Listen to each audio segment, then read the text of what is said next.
자, 좋은 하루입니다. 오늘 함께 로마서 말씀 간단하게 나누려고 합니다. 오늘 말씀은 로마서 2장 1절에서 16절입니다. 자, 1절 보도록 합시다. 그러므로 남을 판단하는 사람아 누구를 막론하고 내가 핑계하지 못할 것은 남을 판단하는 것으로 내가 너를 정죄함이니 판단하는 내가 같은 일을 행함이니라. 이런 일을 행하는 자에게 하나님의 심판이 진리대로 되는 줄 우리가 아노라. 그러니까 로마서를 지금 이해할 때 가장 중요한 이제 배경 중에 하나가 뭐냐면 이 믿는 유대인과 믿는 이방인들의 관계예요. 어떤 문제들이 있었냐면 믿는 유대인들이 믿는 이방인들에게 끊임없이 이 할례 그리고 율법을 지켜야 된다는 걸 강요했다는 거예요. 이게 이제 당시 로마 교회에 뿐만 아니라 초대교회에 있었던 이 중요한 어떤 문제들이었죠. 하나님의 뜻은 유대인뿐만 아니라 모든 이방과 열방이 이 아브라함의 이 믿음의 후손이 되는 것, 이것이 하나님의 뜻인데 유대인들이 끊임없이 그 하나님의 뜻을 발견하지 못하고, 아니 선지자들을 통해서 여러 번 말씀하셨지만 듣지 않고 그것들을 배척하면서 자신들만 이 특별한 구원받은 존재다라는 이 선민의식을 끊임없이 이 주장하고 놓지 않는 거죠. 그러니까 그런 이 상황 속에서 바울이 이야기를 하는 겁니다. 그러므로 이 1절에서 남을 판단하는 사람, 이 사람은 유대인을 이야기하는 거죠. 자, 남을 판단하는 사람에 대해서 말씀하시는 건데 뭐라고 하냐면 핑계하지 못할 거다. 왜냐하면 내가 남을 판단하는 그것으로 너 스스로가 정죄함을 받는다라고 말씀을 하시는 거예요. 그러니까 유대인들은 율법을 지키지 않음으로 인해서 이 이방인들을 판단했죠. 그런데 바울의 말씀은 그 율법을 지키지 않음으로 인하여 그 유대인들이 판단을 받게 된다라고 지금 말씀하고 계시다라는 거죠. 유대인들이 정말 율법을 지키지 않았을까요? 자, 우리 3절만 한번 봅시다. 이 3절은 3절부터 나는 이 5절까지 저는 나눴는데 이 율법의 진정한 목적이 무엇인지 이제 말씀하고 계시는 거예요. 3절 이런 일을 행하는 자를 판단하고도 같은 일을 행하는 사람아 내가 하나님의 심판을 피할 줄로 생각하느냐?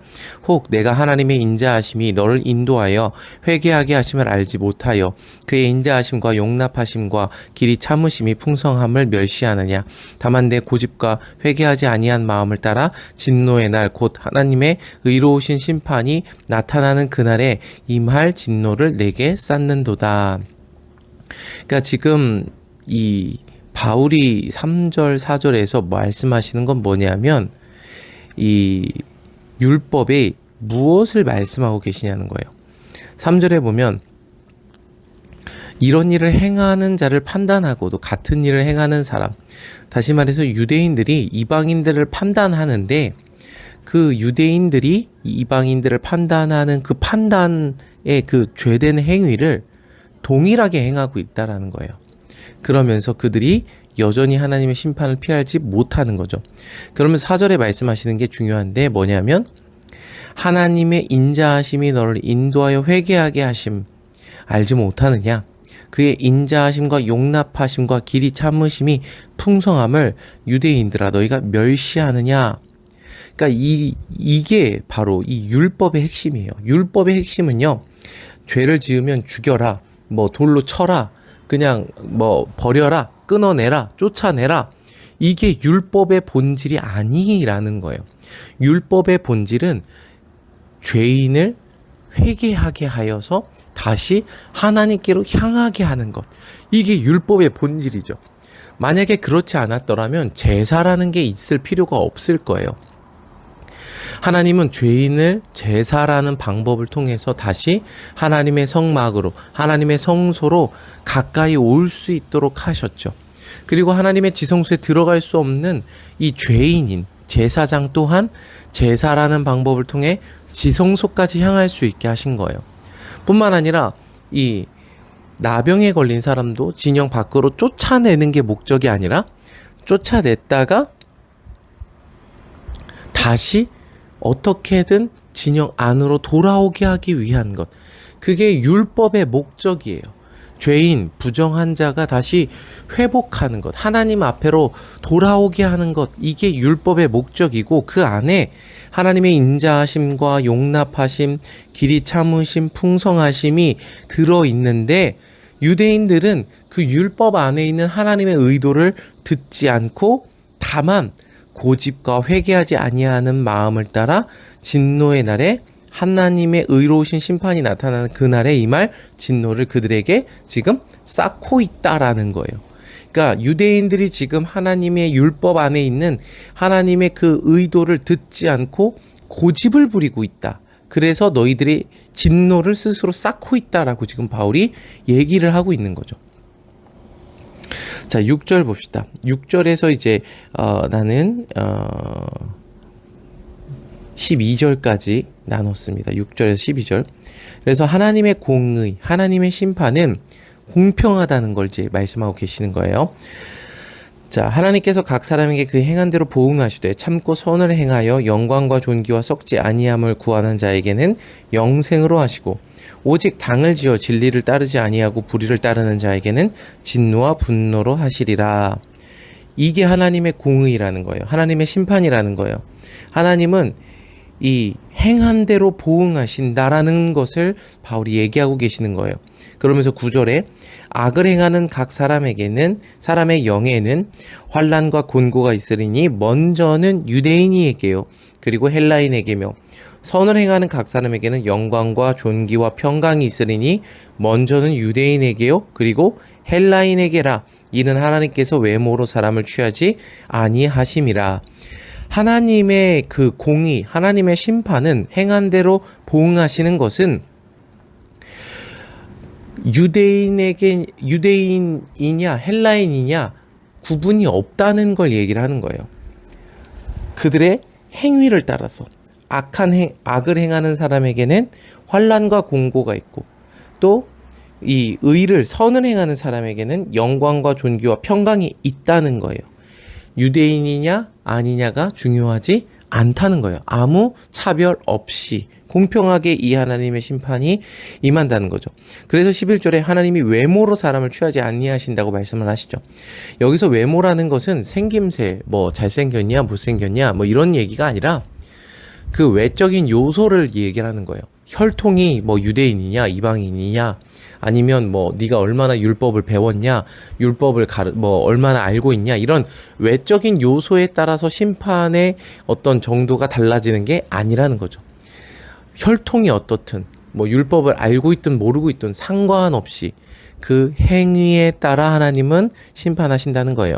그런데 중요한 건 뭐냐면 하나님이 지금 유대인과 이방인을 구분하고 계시다라는 거예요. 9절 보세요. 악을 행하는 사람에게 영에는 환난과 곤고가 있으리니 먼저는 유대인에게요. 그리고 헬라인에게며. 그러니까 먼저는 유대인에게 그 환난과 곤고가 있다는 거예요. 또한 축복도 어떻습니까? 선을 행하는 사람에게는 존귀, 영광, 평강이 있는데 먼저는 유대인에게요. 그러니까 하나님께서 지금 유대인과 헬라인을 차별하시는 건 아니지만 구분하고 계시다라는 건 인정해야 돼요. 왜 유대인을 구별하십니까? 유대인이 하나님의 율법을 맡은 자들이기 때문에 그래요. 그렇기 때문에 그 율법을 가진 것이 하나님의 그 중심, 하나님의 어떠하심을 알 수 있는 특권이 되는 거죠. 보물이 감추어져 있는 밭을 소유한 거예요. 이제 거기서 보물을 찾으면 되는 거예요. 유대인들은. 그런데 이방인들은 그 하나님의 율법이 없기 때문에 하나님의 어떠하심을 찾을 수조차가 없던 거죠. 그게 유대인들의 특권이에요. 그렇기 때문에 유대인들은 축복을 받을 때도 먼저 받아요. 그런데 심판을 받을 때도 먼저 받아요. 율법을 알고 있었기 때문에. 이 구별은 우리가 지금도 이해를 하셔야 됩니다. 그래서 유대인들은요, 지금도 이 율법에 대해서 깊은 이해를 가지고 있어요. 그리고 성경을 보면 그들의 문화 속에서 기록된 것이기 때문에 우리의 이해보다 더 깊은 이해를 가질 수가 있어요. 그렇기 때문에 유대인들의 특권이 분명히 있는 거죠. 자, 그래서 12절 무릇 율법 없이 범죄한 자는 또한 율법 없이 망하고 무릇 율법이 있고 범죄한 자는 율법으로 말미암아 심판을 받느니라. 그러니까 율법이 있든 없든 심판을 받는다는 거예요. 율법이 없는 사람은 율법 없이 망해요. 율법이 있는 사람은 있는데 범죄한 사람은 율법으로 말미암아 심판을 받는다는 거예요. 그러니까 율법이 있냐 없냐가 율법을 가지고 있다라는 것만으로도 심판을 피할 수 있는 것이 아니라는 거죠. 자, 13절부터 이제 14절까지 나누면은 율법의 본질을 지켜야 한다라는 거예요. 자, 봅시다. 하나님 앞에서는 율법을 듣는 자가 의인이 아니요 오직 율법을 행하는 자라야 의롭다 하심을 얻으리니. 이게 핵심이에요. 율법을 듣고 내가 혈통적으로 유대인이다, 율법을 교육을 받았다, 아무것도 중요하지 않다는 거예요. 핵심은 뭐다? 율법을 행하는 자가 의롭다 하심을 얻는다는 거예요. 14절, 율법 없는 이방인이 본성으로 율법의 일을 행할 때에는 이 사람은 율법이 없어도 자기가 자기에게 율법이 된다는 거예요. 율법은 없어요. 그런데 자기가 자기에게 법이 된다는 거예요. 어떻게 그렇게 돼요? 15절, 이런 이들은 그 양심이 증거가 돼요. 그 생각들이 서로 혹은 고발하며 혹은 변명하며 그 마음에 새긴 율법의 행위를 나타내느니라. 그러니까 하나님께서 만물의 하나님의 신성을 나타내 보여주셨던 것처럼 이 율법이 없는 이방인들에게도 양심이 그들의 법이 되어서 인간답게 살 수 있도록 하셨다는 거예요. 그래서 그들이 양심을 비추어 볼 때 자신이 이 죄 가운데 행하고 있는지 의 가운데 행하고 있는지 알 수 있다는 거죠. 곧 나의 복음에 이른 바와 같이 하나님이 예수 그리스도로 말미암아 사람들의 은밀한 것을 하시는 그날이시니라. 결국 율법의 본질을 지켜야 한다는 거예요. 율법이 있든 없든 양심이 그들의 법이 되고, 또 율법이 있는 사람은 율법이 그들의 법이 돼서 그 율법을 말하는 것이 아니라 지켜야 된다는 거예요. 그런데 여러분, 유대인들이 율법을 지켰을까요? 안 지켰을까요? 표면적으로는 지켰어요. 외적으로는 율법을요 다 지켰어요. 그런데 중요한 건 율법의 본질을 지키지 않았다는 거예요. 율법의 진정한 본질이 뭐예요? 아까 4절 5절에 나왔죠. 긍휼이에요, 사랑이에요, 회복이에요. 죄인을 깨닫게 해서 회개케 함으로 다시 하나님께로 향하게 하는 것, 이것이 율법의 본질이고, 그 율법의 완성을 누가 하셨어요? 예수 그리스도가 십자가에서 완성하셨죠. 십자가의 죽으심과 부활하심으로 율법이 완성된 거예요. 율법이 폐하여진 게 아니라. 그래서 이 율법의 본질을 알아야 되고, 아는 것이 아니라 지켜야지만 의롭다 하심을 얻을 수 있다라고 말씀을 하고 계시는 거예요. 여러분, 로마서는요 율법 무용론, 율법 폐기론을 주장하는 게 아니에요. 그래서 야고보서와 대치되는 책이 아니에요. 율법의 본질을 지켜야 된다라는 원론을 이야기하는 굉장히 중요한 내용입니다. 아시겠죠? 그래서 여러분, 이 말씀을 우리에게 적용을 해야 되는데, 중요한 게 뭐냐면 결국 외적인 모습, 그게 중요하지 않다는 거예요. 하나님은 심판하시는 그때에 은밀한 것, 비밀한 것, 중심에 감추어진 그것을 드러내어 그대로 심판하신다는 심판하시기 때문에 그래요. 그러니까 여러분, 외적인 요소가 뭐예요? 유대인이냐 아니냐, 율법을 알고 있냐 아니냐, 뭐 이런 외적인 요소, 혈통, 아무것도 중요한 게 아니다. 이게 유대인들에게 굉장히 충격적인 얘기죠. 이 선민 사상을 갖고 있는 자들에게 충격적인 얘기예요. 그런데 여러분, 이 충격적인 얘기가 비단 유대인들만을 향한 게 아니라는 걸 중요하게 생각해야 돼요.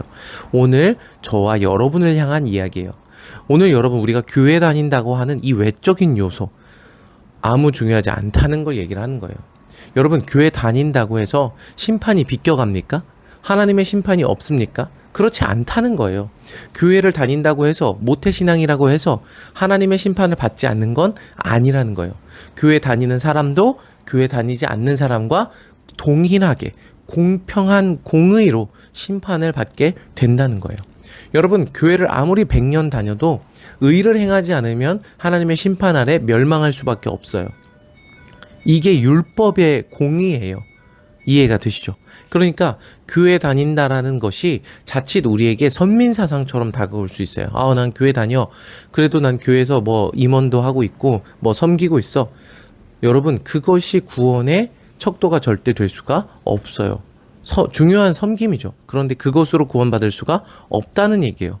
여러분, 제가 아무리 목사라고 해도